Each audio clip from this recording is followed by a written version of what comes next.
Well, before we go to our other reporters to see what else is happening around Washington, D.C., let's first bring in Lincoln Mitchell via Skype. He's Adjunct Associate Professor of Political Science at Columbia University. Welcome back to the show. Thanks for having me. So let's start with your reaction to President Biden's speech and the biggest takeaways. Biden had to do two things in this speech, and he pretty much did. One was what you played in that clip there, really stressing the unity. The message from the president has to be that we must come together. We need to be unified. We are the United States of America, all those things that he said.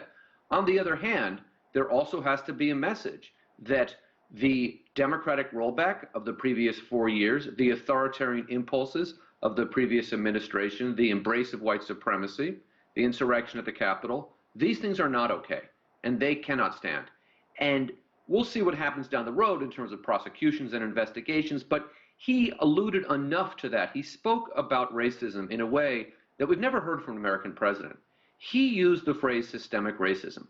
I might be wrong about this, but I don't believe Barack Obama ever used the phrase systemic racism. Donald Trump may have used it to dismiss the idea, but he pushed back against the Trump period in a way that was essential, because to ignore the last 4 years and pretend that this was business as usual really would have been a mistake. So on balance, it was a very good speech for a man who has temperamentally, at least, he's the right person for this moment. And we certainly keep hearing the word unprecedented to really mark the last 4 years. So talk about Biden's, though, his long history and reputation in Washington. Well, remember, I was thinking today, Biden first ran for president in 1988. He first began running, announced his first candidacy in 1987. I'm an old professor now. I was an undergraduate at the time, and I wasn't even a senior then. He's been at this for at least a generation, so he's had a lot of time to think about this. Biden's reputation, on the one hand, he is an insider.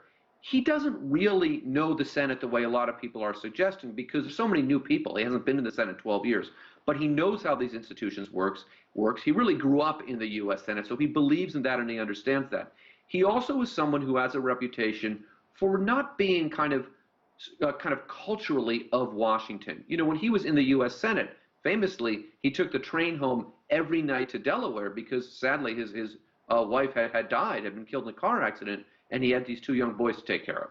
And that grounded him in Delaware, and in some respects in America, in a way that many senators are not. He never got rich in the Senate the way many senators do. So that was also part of his reputation. The other part of his reputation, and this is very important, Joe Biden has located himself at the center of the Democratic Party, ideologically speaking, for 50 years now. He is not a radical. He is not a corporate Democrat. He finds himself always where the center of the party is. And that center has moved leftward in recent decades.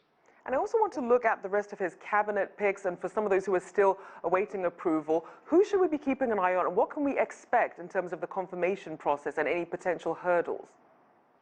Well, it is a 50-50 Senate, which means that if any administration nominee doesn't runs afoul of one Democratic senator, he or she's not going to make it. We also have equal numbers of Democrats and Republicans on every committee, and that means that they can slow this process down.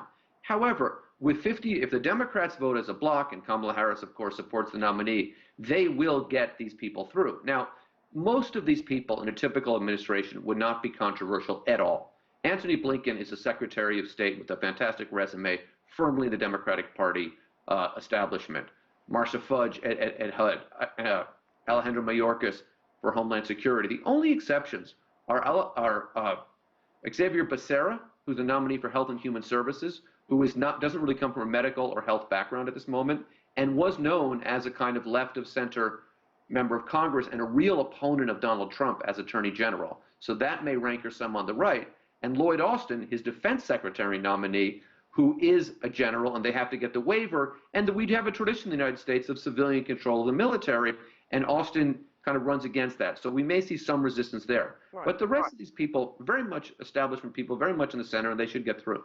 And it's certainly a very diverse cabinet as well. But with COVID as a top priority, what does that mean for the timeline of some of his other priorities? Well, these priorities are all wrapped up with each other.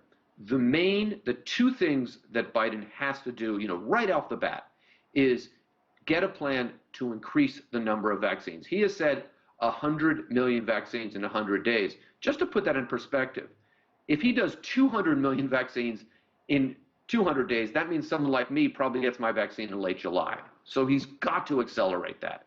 And he's also got to provide financial support for the many people who are hurting.